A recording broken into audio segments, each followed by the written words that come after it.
Assalamualaikum warahmatullahi wabarakatuh. Halo semua. Di video ini kita akan membahas tentang tes kemampuan akademik khususnya untuk pelajaran bahasa Inggris untuk jenjang SMA, MA, SMK, MAK, dan sederajat.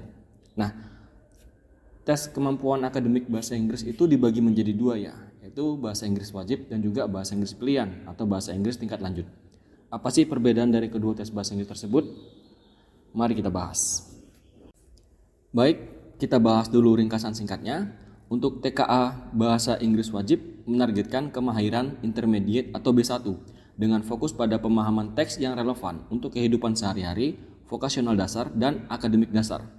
Panjang teksnya kurang lebihnya sekitar 250-350 kata. Ada juga teks A2 untuk peserta yang kurang mahir. Kemudian untuk TKA Bahasa Inggris tingkat lanjut atau bahasa Inggris pilihan menargetkan kemahiran upper intermediate atau B2 dengan teks yang lebih kompleks, kurang lebih terdiri dari 300 sampai 400 kata. Serta penekanan pada teks exposition dan discussion, topik teknologi dan isu faktual.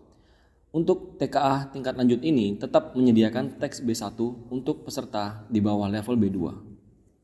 Berikut ini tabel perbandingan poin utama dari TKA Bahasa Inggris mata pelajaran wajib dan juga TKA Bahasa Inggris sebagai mata pelajaran pilihan atau tingkat lanjut. Kita lihat dulu dari definisi tujuan. Untuk TKA Bahasa Inggris wajib, tujuannya adalah mengukur keterampilan membaca teks bahasa Inggris untuk situasi sehari-hari, vokasional dan juga akademik. Sedangkan untuk bahasa Inggris pilihan atau tingkat lanjut sama, membaca juga tetapi dengan penekanan pada teks argumentatif atau analitis untuk isu, teknologi atau faktual. Untuk targetnya, TKA Bahasa Inggris wajib utamanya adalah B1 dengan variasi A2. Sedangkan untuk TKA Bahasa Inggris tingkat lanjut utamanya adalah B2 dengan teks variasi B1. Jenis teks dominan pada mata pelajaran bahasa Inggris yang wajib yaitu deskriptif, recount, naratif, prosedur, dan juga analytical exposition text. Sedangkan untuk bahasa Inggris sebagai mata pelajaran pilihan atau tingkat lanjut, fokus teks dominannya adalah exposition dan discussion, lebih ke arah argumentatif dan juga analitis. Kemudian kita lihat dari konteks komunikasinya. Bahasa Inggris sebagai mata pelajaran wajib, konteks komunikasinya berfokus pada kegiatan sehari-hari di tempat kerja atau vokasional dan juga akademik dasar.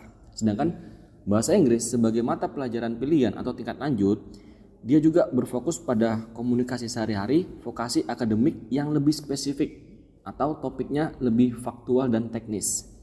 Dari segi topik, mata pelajaran bahasa Inggris wajib menggabungkan topik kurikulum 2013 dan Merdeka, hingga kosakata teknis lebih jarang. Sedangkan untuk mata pelajaran bahasa Inggris sebagai mata pelajaran pilihan atau tingkat lanjut lebih membahas pada teknologi dan isu faktual. Topik lebih menantang dan juga spesifik. Dilihat dari kompleksitas teks, panjang dan juga kosakata yang ada dalam teks tersebut, bahasa Inggris sebagai mata pelajaran wajib menggunakan level B1 dan juga A2. Untuk level B1 terdapat kurang lebihnya sekitar 250 sampai 350 kata dan hingga 3000 kosakata. Sedangkan untuk level A2 200 sampai 300 kata dengan 2000 kosakata.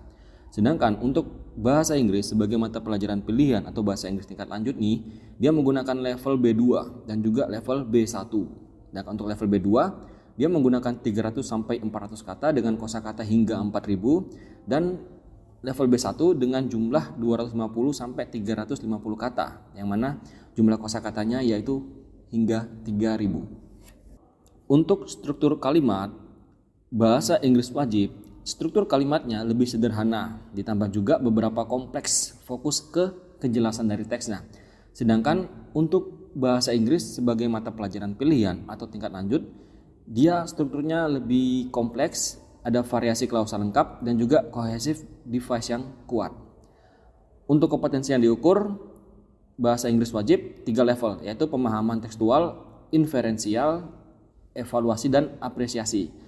Berorientasi pemahaman dan juga aplikasi praktis dari bahasa Inggris. Sedangkan untuk bahasa Inggris sebagai mata pelajaran pilihan atau tingkat lanjut sama, dia menggunakan 3 level juga, namun evaluasi dan apresiasi menuntut penilaian kritis, analisis argumen, dan juga validitas bukti. Subkompetensi yang membedakan. Untuk mata pelajaran bahasa Inggris mencakup identifikasi informasi eksplisit, membuat kerangka, ringkasan, menyimpulkan urutan, prediksi, dan menilai realita atau emosi. Sedangkan untuk bahasa Inggris sebagai mata pelajaran pilihan atau tingkat lanjut, dia menekankan pada klasifikasi argumen, menilai kekuatan argumen, mengidentifikasi sudut pandang penulis, implikasi atau konsekuensi kebijakan, serta kredibilitas bukti. Untuk implikasi asesmennya, bahasa Inggris sebagai mata pelajaran wajib, soal lebih berimbang antara literal dan inferensial. Format soal, main idea, detail, vocabulary, function, dan juga short inference. Sedangkan untuk bahasa Inggris sebagai mata pelajaran pilihan atau mata pelajaran tingkat lanjut, soal menuntut analisis argumen, membandingkan pendapat, menilai bukti, multi-step inference, dan lebih banyak soal higher order thinking skill. Perbedaan fungsional dari kedua jenis tes bahasa Inggris. Yang pertama, tingkat kesulitan dan kedalaman berpikir. Bahasa Inggris pilihan lebih berat dibandingkan bahasa Inggris wajib, karena bukan hanya kosakata lebih banyak, tetapi juga kebutuhan berpikir kritis seperti menilai argumen, membandingkan sudut pandang. Yang kedua, jenis teks bahasa Inggris wajib lebih beragam teks naratif, deskriptif, dan prosedural. Sedangkan bahasa Inggris pilihan menonjolkan teks eksposisi dan diskusi yang memerlukan analisis yang logis. Yang ketiga, dilihat dari tujuan pembelajaran, bahasa Inggris wajib menyiapkan kemampuan komunikatif praktis, sedangkan bahasa Inggris pilihan menyiapkan kemampuan akademik atau vokasional tingkat lanjut dan literasi yang kritis. Tadi itu adalah perbedaan antara bahasa Inggris wajib dan juga bahasa Inggris pilihan atau tingkat lanjut. Sekarang kita akan lihat bentuk-bentuk soal TKA bahasa Inggris. Bentuk soal, setiap mata uji terdapat dua jenis soal, yaitu soal tunggal dan soal grup. Soal tunggal merupakan soal yang berdiri sendiri, tidak terkait dengan soal-soal lain. Soal grup adalah sekumpulan soal yang mengacu pada sebuah stimulus yang sama. Maksudnya adalah untuk soal tunggal itu ada satu pertanyaan dan juga jawaban, yang mana tiap-tiap pertanyaan dan jawaban itu independen. Dia tidak terhubung dengan soal-soal berikutnya.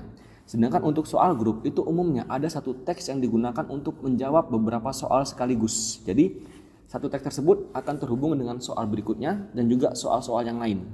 Itu yang dimaksud dengan soal grup.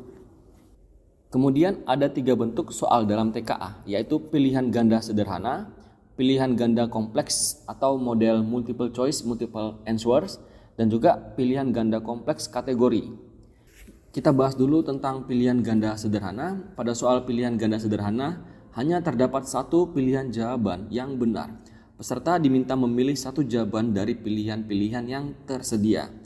Kemudian untuk soal pilihan ganda kompleks atau multiple choice, multiple answer, terdapat kemungkinan lebih dari satu pilihan jawaban yang benar.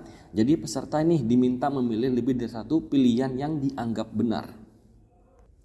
Selanjutnya pada soal pilihan ganda kompleks kategori, terdapat beberapa pernyataan yang semuanya perlu untuk direspon. Misalnya dengan pilihan benar atau salah dan sesuai atau tidak sesuai. Di sini peserta diminta untuk memberi respon untuk masing-masing pernyataan tersebut. Oke, jadi tadi itu adalah pembahasan singkat tentang perbedaan antara bahasa Inggris wajib dan juga bahasa Inggris pilihan atau tingkat lanjut beserta jenis-jenis soal yang keluar di TKA bahasa Inggris. Untuk kesimpulannya, bahasa Inggris wajib dia levelnya sedikit lebih mudah dibandingkan bahasa Inggris yang tingkat lanjut atau bahasa Inggris pilihan. Dari segi soal sendiri terdapat tiga jenis soal. Yang pertama yaitu soal pilihan ganda sederhana, yang mana ada satu opsi jawaban yang benar dan opsi jawaban lain salah. Kemudian ada tipe soal multiple choice, multiple answer, yaitu ada satu soal dengan beberapa jawaban yang benar. Kemudian ada juga soal yang berkelompok kategori tadi, yaitu peserta didik harus memberikan respon pada tiap-tiap pernyataan yang ada. Nah, untuk soalnya sendiri bisa tunggal, bisa juga soal grup atau kelompok. Soal tunggal adalah soal yang berdiri sendiri, sedangkan soal grup atau kelompok adalah soal yang memiliki teks, di mana soal tersebut akan terhubung dengan soal-soal berikutnya. Baik, cukup sampai di sini pembahasan terkait perbedaan antara bahasa Inggris wajib dan bahasa Inggris pilihan atau tingkat lanjut, serta bentuk-bentuk soal yang akan keluar di TKA Bahasa Inggris. Di video-video selanjutnya kita akan membahas tentang tips dan trik untuk mengerjakan TKA Bahasa Inggris, dan juga kita akan sedikit melihat seperti apa sih soal-soal TKA Bahasa Inggris dilihat dari 3 bentuk soal yang tadi. Sekian, terima kasih. Wassalamualaikum warahmatullahi wabarakatuh.